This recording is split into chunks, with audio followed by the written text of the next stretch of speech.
जरा जोर से आवाज दूर तक पहुंचे। भारत माता की धन्यवाद। आज के अपनी इस विशाल रैली में मंच पर उपस्थित भारतीय जनता पार्टी के हमारे प्रदेश अध्यक्ष माननीय श्री ओम प्रकाश जी धनखड़, हमारी राष्ट्रीय नेता, कोने कोने से आया, आपका बहुत बहुत आभार, बहुत बहुत अभिनंदन।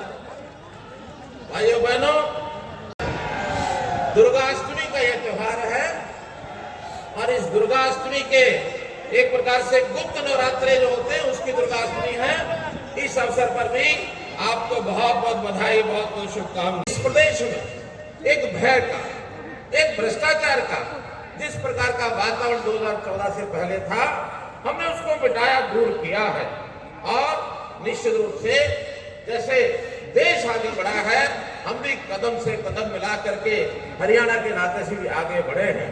हमने बहुत से ऐसे काम किए हैं, चाहे वो व्यवस्था परिवर्तन में हर गरीब आदमी की सेवा करने का हमारा काम हो, हमने लोगों की पहचान की।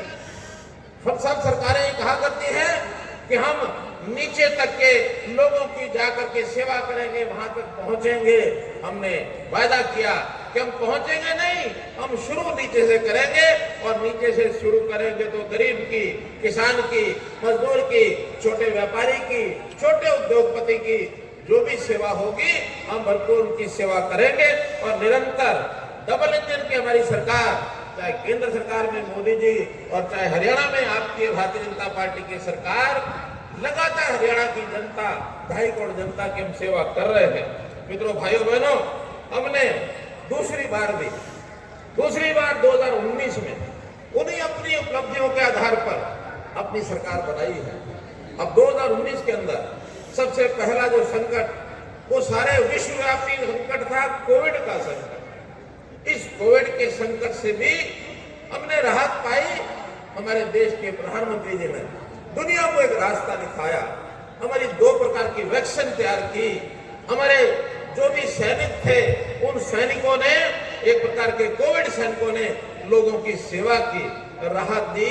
और बड़ा संतोष का विषय है कि हम लोग उस चक्र में से बाहर निकल आए और एक प्रकार की जीत हुई है। दुनिया को रास्ता दिखाने वाले नरेंद्र मोदी जी, उन्होंने कोविड में से हमको कैसे बाहर निकाला है, ये हमने देखा है।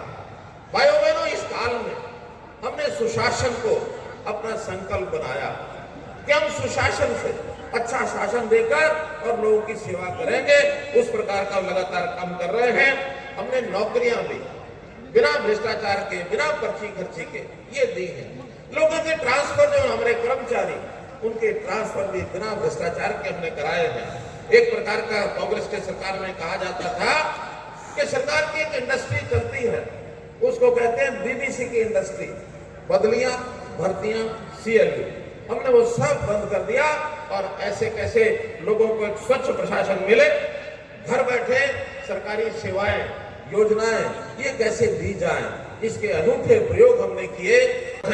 राशन कार्ड बने, लोगों को, बुजुर्गों को घर बैठे उनकी पेंशन मंजूर कराई। हमने मेरी फसल मेरा ब्यौरा के माध्यम से किसान का जो फसल है, 14 फसलें MSP पर खरीदी गई है।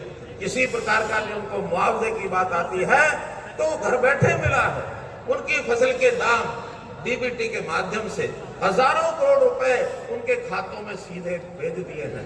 कहीं भ्रष्टाचार का बीच में कोई समय नहीं किसी को मिला कि किस प्रकार से भ्रष्टाचार करना है, क्योंकि जो भ्रष्टाचार के करने के आदी थे, उनके सबके हमने अंक काट दिए, उनके रस्से काट दिए, उनको बेरोजगार कर दिए, बेरोजगार कर दिया हमने उनको।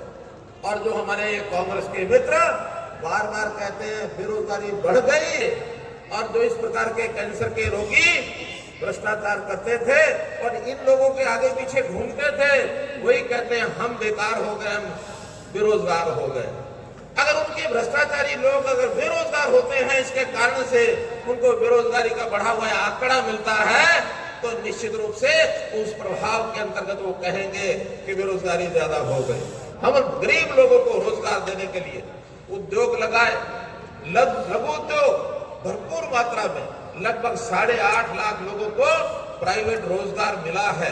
1 लाख के लगभग लोगों को हमने सरकारी पक्की नौकरियां दिलाई हैं और ऐसे ही आउटसोर्सिंग पर HKR के माध्यम से भी हमने लोगों को रोजगार दिलाया है।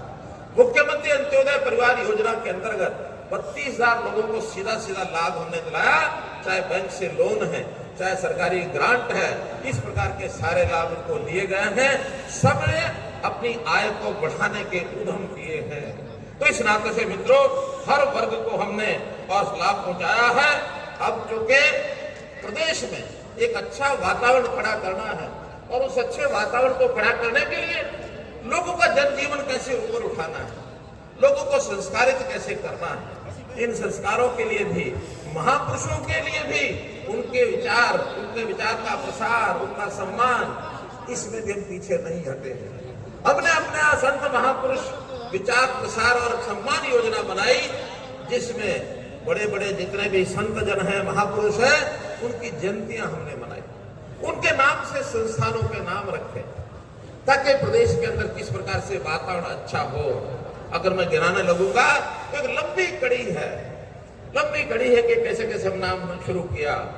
हमने पंडित लक्ष्मीचंद जी के नाम से सुकवा यूनिवर्सिटी इसका नाम रखा।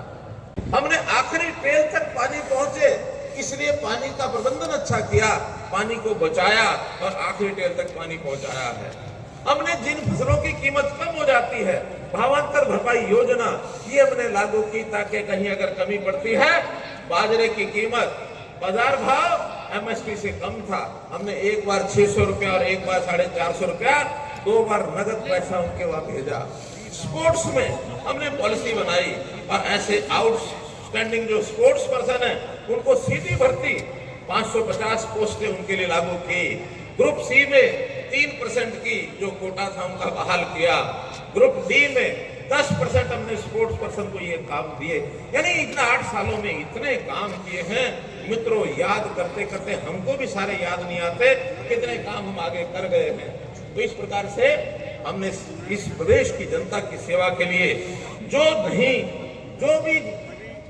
विषय ध्यान में आते थे, हर समय योजना बनाई, किसी बात को हमने कमी छोड़ी नहीं है। ये प्रदेश एकता के सूत्र में बंधा रहे, सारा समाज एक साथ मिलकर काम करे। प्रधानमंत्री जी ने नारा दिया था, क्या? सबका साथ, सबका विकास, सबका विषय आगे बढ़ाएंगे।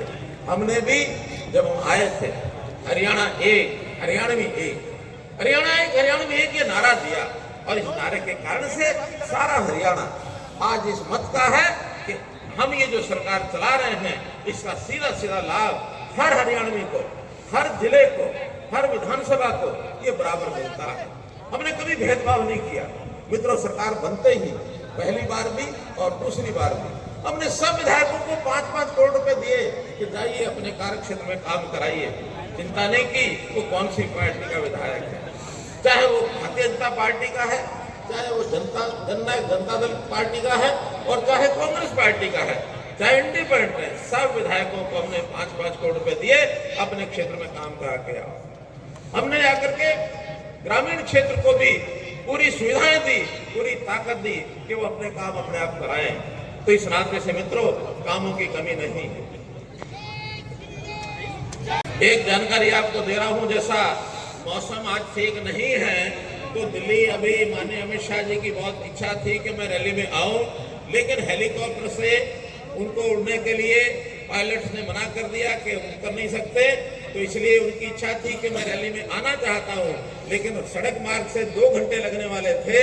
तो मैंने ही कहा है कि आप जो है थोड़ा संबोधन हमारी जो जनता है माइक से, टेलीफोन से ही संबोधन करेंगे, आप आशीर्वाद देंगे। तो मैं माननीय अमित शाह जी, गृह मंत्री, भारत सरकार से निवेदन करता हूं कि आपका और मार्गदर्शन टेलीफोन से करेंगे। माननीय अमित शाह जी। मोदी सरकार।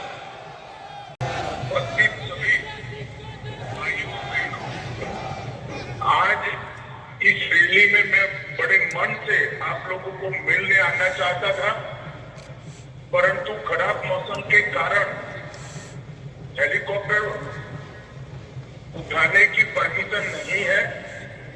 मैं गाड़ी से आने के लिए भी निकला, मगर 2 घंटे तक वहां पर भी मौसम गिर रहा है, बारिश होने की संभावना है। तो मनोहर जी का निवेदन था कि मैं टेलीफोन पर ही आपसे बात करूं।